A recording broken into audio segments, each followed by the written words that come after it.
पाकिस्तान से पूछा गया, क्योंकि रिप्रेजेंटेटिव पाकिस्तान के यहाँ पर है, कि बताइए अब तो आपके पड़ोसी दूसरे जो आपके अपने साथी हैं वो भी हिंदुस्तान के साथ है बलोच को लेकर।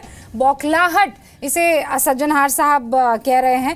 तारिक फतेह साहब, मेरा सवाल ये है कि पाकिस्तान तो इसी मोड में रहेगा जैसा वो पहले रहा है या 48 से चला आ रहा है। सीधा सवाल ये है कि व्हाट नेक्स्ट, अब आगे लगता क्या है? ये जो बौखलाहट है ये कहाँ खत्म होती नजर आ रही है आपको पाकिस्तान की? मैं इससे पहले कि मैं जवाब दूं, जरा सा बैकग्राउंड दे दूं। ये सजेशन देना कि हमेशा से बलूचिस्तान के लोग जैसे कोई पागल किस्म के लोग हैं, इनकी पाकिस्तान की हिस्ट्री और सोशियोलॉजी की बुक्स में लिखा है कि Baloch is a mad tribesman, कुछ I am paraphrasing it, depict किया गया कि ये जैसे कोई प्रिमिटिव लोग हैं। मैं आपसे कि 1973 के कॉन्स्टिट्यूशन के तहत बलूचिस्तान में जो गवर्नमेंट बनी वो इन्हीं सेपरेटिस्ट, इन्हीं इंडिपेंडेंट सीकिंग नेशनलिस्ट की सरदार अताउल्लाह मेंगल चीफ मिनिस्टर थे। उसी वक्त पाकिस्तानी कॉन्स्टिट्यूशन पे खैर बख्श मरी, गौस बख्श बिजिंजो, जितने पार्लियामेंटेरियन से उन्होंने साइन किया। उसी के बाद साइन करने के बाद ही उन्हीं की गवर्नमेंट को टॉपल किया गया और वो मिलिट्री एक्शन हुआ। 2-3 साल पहले Akhtar Mengal, another former chief minister, उन्होंने अपने 6 पॉइंट प्रोग्राम दिए कि ये लड़ाई झगड़ा खत्म करते हैं, let's try to stay within Pakistan and work out maximum autonomy. उनके खिलाफ भी इसी किस्म के अटैक्स हुए। अब आप देखिए कि कल की बात है, रक्षाबंधन के मौके पे करीमा बलोच, जो बलोच स्टूडेंट्स ऑर्गेनाइजेशन की चेयर हैं, उन्होंने अपील भेजी उन बहनों के नाम से जिनके भाई हमेशा के लिए बिछड़ गए। इन्हीं कर्नल शफकत सईद की फौज ने उनको मारा है और वो अपील उन्होंने प्राइम मिनिस्टर मोदी को की। आप अगर सुने तो आपका दिल जो है बैठ जाएगा कि किस वजह से 20-21 साल की लड़की पाकिस्तान से भाग के कनाडा में रेफ्यूजी बन के रह रही है। क्यों भागे लोग वहां से?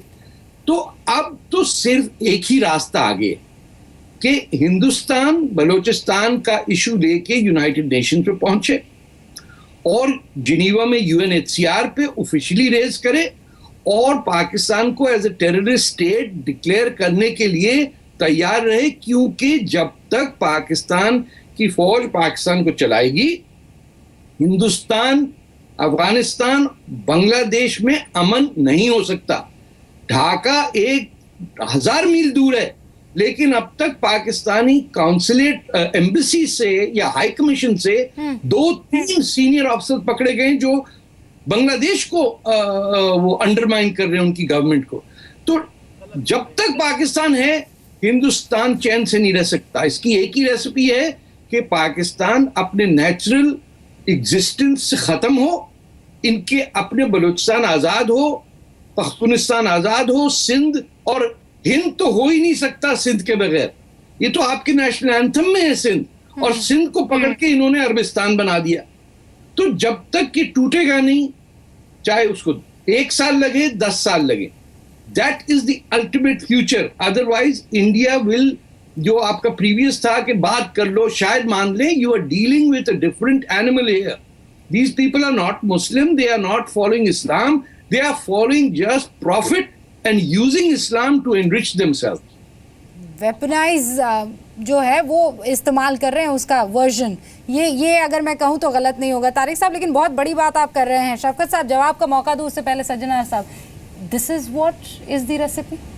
देखिए, मैं तो ये कहूँगा जो तारिक साहब ने कहा ये बहुत सोचने को मजबूर करता है। जो इसको आगे हम कैसे, जो प्रधानमंत्री जी ने कह दिया वहाँ से लाल किले से, इसका अब आगे क्या और कदम उठाने चाहिए।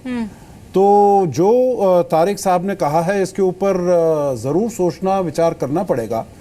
परंतु मैं ये कहूँगा जो हमें स्टेप बाय स्टेप अप्रोच करना चाहिए, क्योंकि मेरे विचार से प्रधानमंत्री के जहन में ये नहीं रहा होगा जो हम इस मुद्दे को उठाकर हम पाकिस्तान को तोड़ने की इसके बारे में बात कर रहे हैं। मेरे विचार से जो प्रधानमंत्री ने कहा होगा ये है जो हम पूरी इंटरनेशनल कम्युनिटी के उनको बताएं जो कैसी वहाँ पर वहशत की जा रही है, कैसे वहाँ पर मानव अधिकारों का उल्लंघन किया जा रहा है, जिससे कि इंटरनेशनल कम्युनिटी पाकिस्तान के ऊपर दबाव डाले, जो वहां के जो हालात हैं, जो अपने लोगों के विरुद्ध आप ऐसे कुल मिलाकर गिरेबान दिखाने की कोशिश जो है यहाँ पर भारत अब करने लगा है। सज्जन साहब मैं आती हूँ। जीडी बख्शी साहब, जो तारिक फतेह साहब ने अभी कहा, बहुत डिटेल में वो सारी बातें आप जग के सामने रखी, आपको क्या लगता है यही एक इकलौता तरीका आज की तारीख में, या सज्जन साहब जो कह रहे हैं कि let's go step by step?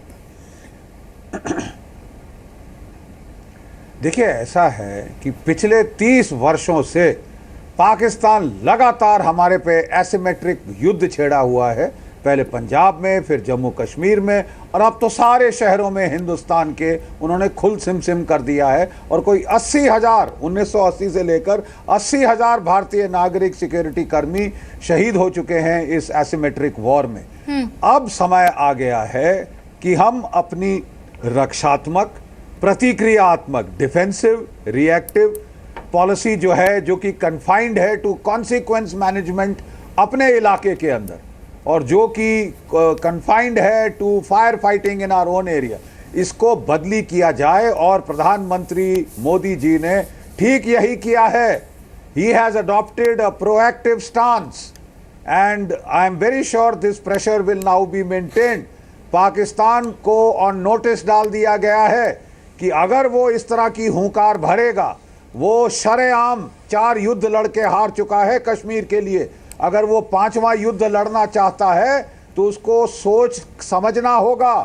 Pakistan will have to count the cost and consequences.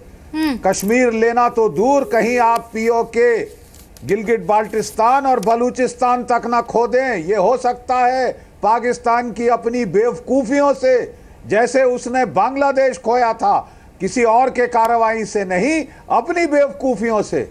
अपना जो उसने वहां जेनोसाइड छोड़ दिया था बांग्लादेश के आवाम पर, उसको भारी पड़ा, उसको नुकसान हुआ और देश के 2 टुकड़े हुए।